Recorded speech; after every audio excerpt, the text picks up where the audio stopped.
అందరికీ నమస్కారం.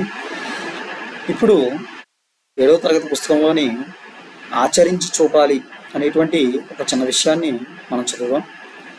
ఒకసారి రామకృష్ణ పరమహంస నివసించే ఆశ్రమానికి తన 6 ఏళ్ల కుమారుడిని తీసుకుని ఒక తల్లి వచ్చింది.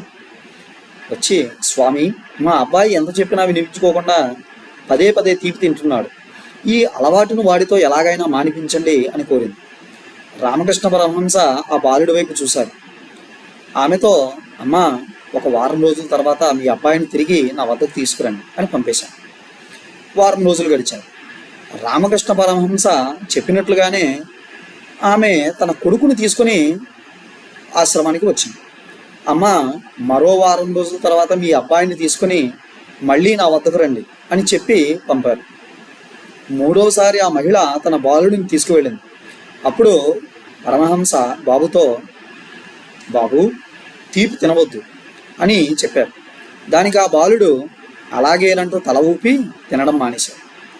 ఆ తల్లి ఎంతగానో సంతోషించి మరోసారి రామకృష్ణ పరమహంసను కలవడానికి ఆశ్రమానికి వెళ్ళింది. స్వామి, మా అబ్బాయి మీరు చెప్పగానే తీపి తినడం మానేశారు. చాలా సంతోషం. కానీ ఇలా చేయడానికి మీరు 2 వారాల సమయం ఎందుకు తీసుకున్నారో నాకు అర్థం కాలేదు అంది.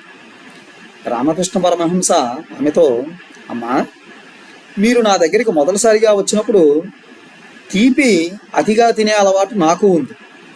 నేను తినడం మానేసినప్పుడు మీ అబ్బాయికి తీపి తినకూడదని చెప్పే అర్హత నాకు ఉంటుంది.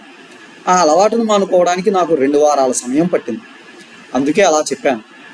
ఇతరులు తమ చెడు అలవాట్లు మానుకోవాలని చెప్పే ముందు మనం సక్రమంగా ఉండాలి కదా. మనం ఆచరించకుండా ఇతరులకు చెప్పే అర్హత మనకు లేదు. చెప్పి చేయడం కన్నా చేసి చెప్పడం మేలు అని వివరణ ఇచ్చారు రామకృష్ణ పరమహంస. చాలా అద్భుతమైనటువంటి విషయం. మనం తెలుసో తెలియకో లేదా ఎదుటి వాళ్ళు అడిగినప్పుడు చాలా విషయాలను మనం ఎదుటి వాళ్ళకి చెప్తూ ఉంటాం. అలా చెప్పినటువంటి విషయాల్లో ఏదైనా సరే మనం ఎదుటి వాళ్ళకి చెప్తున్నామంటే మనం ఆచరించినటువంటి దాన్నే మనం ఎదుటి వాళ్ళకి చెప్పాలి.